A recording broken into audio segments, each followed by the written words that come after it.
Hello दोस्तों, नमस्कार। देखिए, आज हम लोग शेषफल के बारे में पढ़ेंगे और फिर शेषफल से जितने भी प्रीवियस ईयर क्वेश्चन हैं उन सभी को हल करेंगे। तो जिससे यह होगा, आपको शेषफल निकालना भी मालूम पड़ जाएगा और प्रश्नों को हल करना भी आप आसानी से सीख सकते हैं।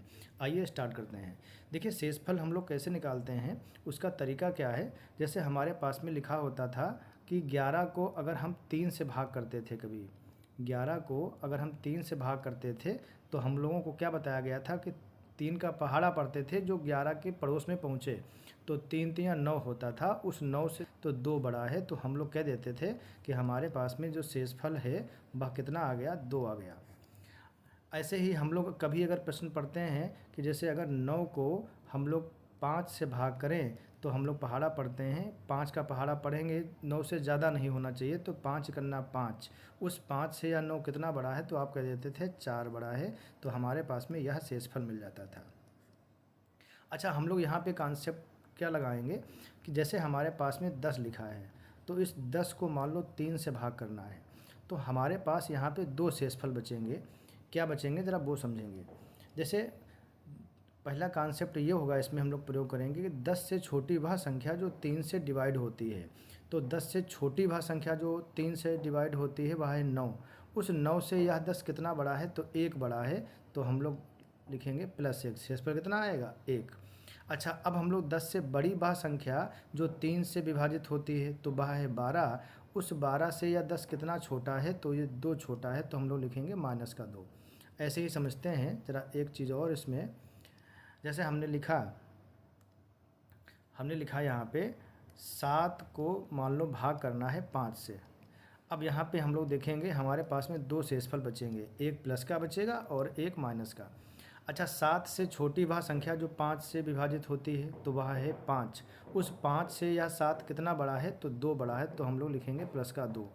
अच्छा, अब 7 से बड़ी वह संख्या जो 5 से विभाजित होती है तो वह है 10। उस 10 से यह 7 कितना छोटा है, तो 3 छोटा है, तो हम लोग लिखेंगे -3। तो इस प्रकार से हम लोग समझ सकते हैं, कभी भी किसी संख्या को भाग करेंगे तो वहाँ पे 2 शेषफल बचेंगे, एक पॉजिटिव बचता है और एक कौन सा बचता है, नेगेटिव। जैसे एक एग्जांपल और लेते हैं, फिर हम लोग सवालों की तरफ चलते हैं।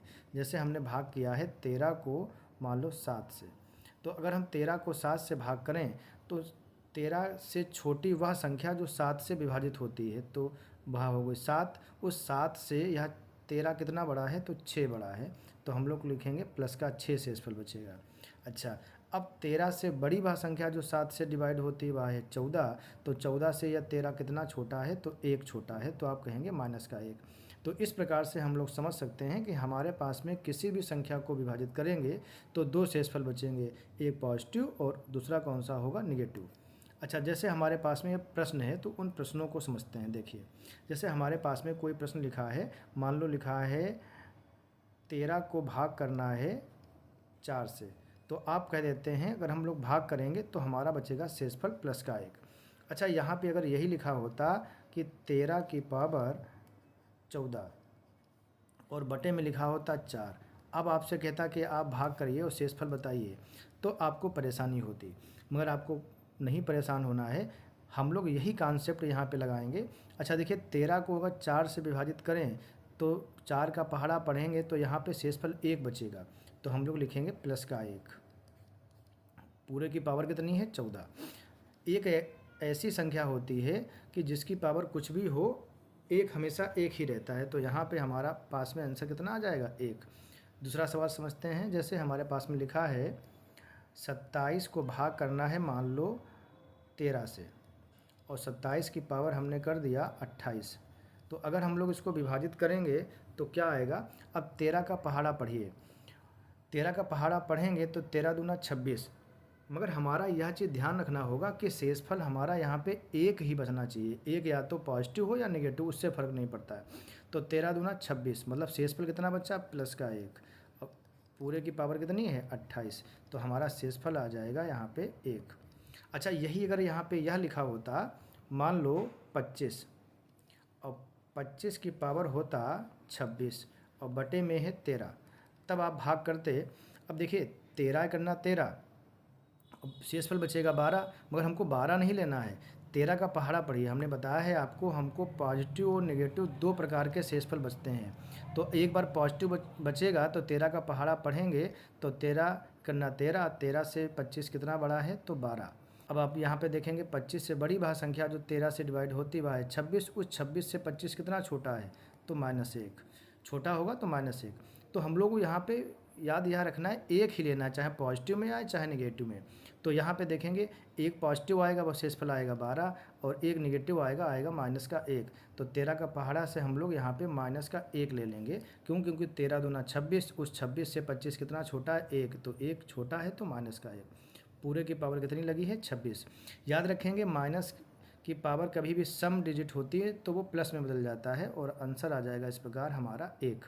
तो इस प्रकार से हम लोगों ने समझा कि आप कैसे प्रश्नों को हल कर सकते हैं। अब इस प्रकार के प्रश्न हम लोग हल करते हैं, देखेंगे हमारे पास में पहला प्रश्न क्या है।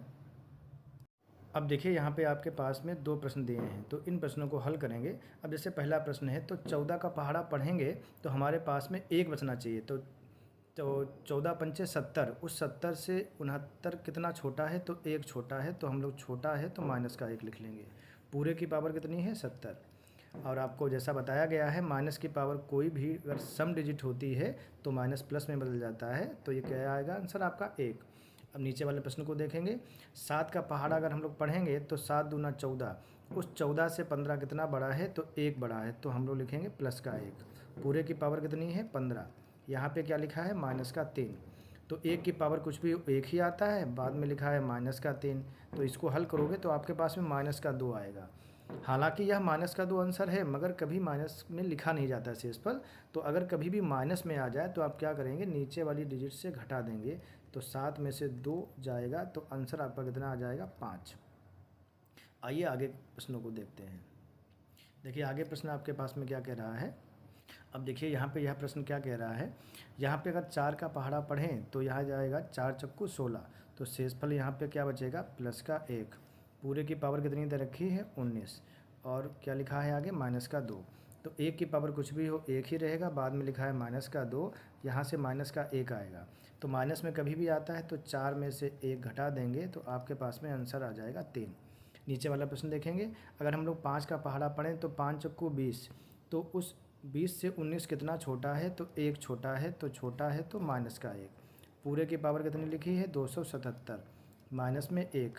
अब देखिए माइनस की पावर अगर विषम अंक है तो वो माइनस लगा रहेगा और आगे -1 है तो यह दोनों समान चिन्ह हैं तो जुड़ जाएगा तो -2 आएगा।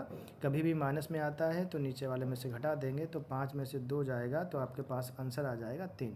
तो इस प्रकार से आपने काफ़ी प्रश्नों को हल किया। अब हम लोग चलते हैं जो प्रीवियस ईयर क्वेश्चन आए हैं उनको हल करते हैं।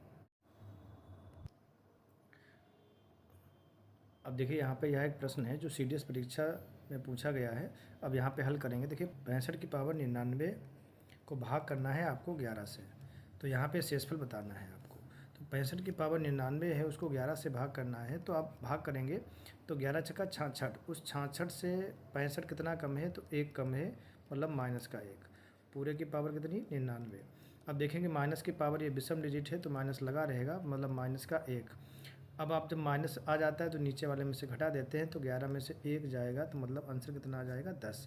तो इस प्रकार से आप आसानी से प्रश्न को हल कर सकते हैं। अब देखते हैं अगला सवाल। देखिए यहाँ पे यह एक प्रश्न है 2 की पावर 256 को 17 से विभाजित करें तो शेषफल क्या आएगा। तो देखिए बहुत ही प्यारा क्वेश्चन है। 2 की पावर 256 को भाग करना है 17 से। अब देखिए यहाँ पे 2 है, 2 की पावर है 256।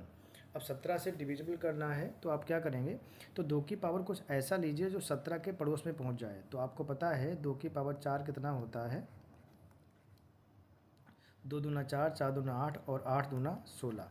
मतलब हमको यहाँ से 4 चाहिए 2 की घात। तो यहाँ से 2 की घात 4 बाहर ले लेंगे तो आपके पास में पावर क्या बचेगा, आपके पास पावर बचेगा 64। इसको 4 से भाग कर देंगे, 4 छंग 24, 4 चक्कू 16 और बटे में कितना दे रखा है 17। तो यहाँ देखिए अब 2 की पावर 4 क्या हो गया 16 हो गया। पूरे की पावर कितनी दे रखी है 64, बटे में कितना है 17। तो आपको बताया गया है 16 17 से 1 कम है, मतलब 16 से बड़ी वह संख्या जो 17 से डिविजिबल हो तो वह 17 होगी। 17 से 16 कितना कम है तो 1 कम है, मतलब -1। पूरे की पावर कितनी है 64। तो माइनस की पावर ये सम है तो यहाँ पे आंसर कितना आ जाएगा 1। मतलब आपका डी ऑप्शन सही हो जाएगा। तो इस प्रकार आप ऐसे ही प्रश्नों को आप आसानी से हल कर सकते हैं जो भी परीक्षाओं में पूछेंगे, जो आने वाली परीक्षाओं में है। और आगे भी क्वेश्चन इस प्रकार से देखने के लिए चैनल को सब्सक्राइब कर लीजिए और जाकि आपको नोटिफिकेशन जल्द मिल जाए। धन्यवाद, नमस्कार।